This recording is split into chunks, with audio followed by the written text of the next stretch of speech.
الله قياما وقعودا وعلى جنوبهم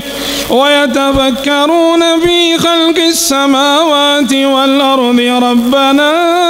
ما خلقت هذا باطلا سبحانك فقنا عذاب النار ربنا إنك من تدخل النار فقد أخزيته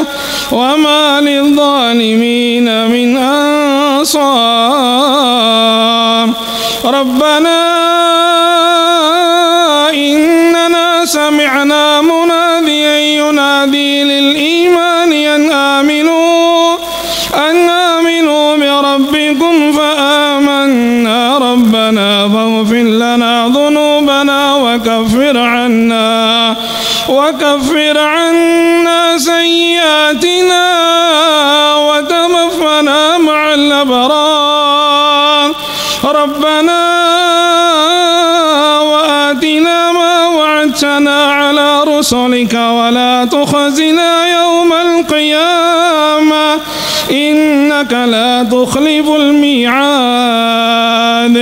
فاستجاب لهم ربهم أني لا أضيع عمل عامل منكم من ذكر أو أنثى بعضكم من بعض فالذين هاجروا وأخرجوا من ديارهم وأوذوا في سبيلي وقتلوا لأكفرن عنهم سيئاتهم ولأدخلنهم جنات تجري من تحتها الأنهار ثوابا من عند الله والله عنده حسن الثواب لا يغرنك تقلب الذين كفروا في البلاد متاع قليل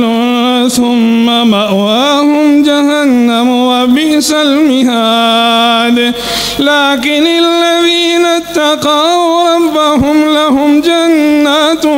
تجري من تحتها الأنهار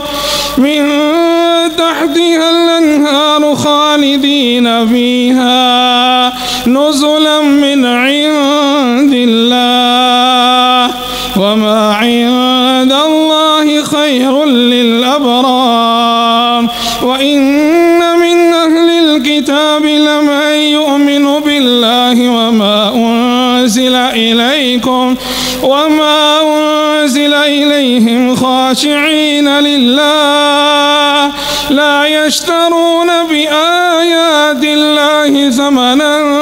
قليلا أولئك لهم أجرهم عند ربهم إن الله سريع الحساب يا أيها الذين آمنوا اصبروا وصابروا ورابطوا واتقوا الله لعلكم تفلحون اللہ یہ تھے ہماری اسی مسجد کے امام تراوی قاری القرآن محترم جناب قاری فیصل اکرم صاحب حافظہ اللہ دعا فرمائیں اللہ پاک قاری صاحب کی آواز عمر عمل میں برکتیں عطا فرمائے اور ان کے والد صاحب کے درجات بلند فرمائے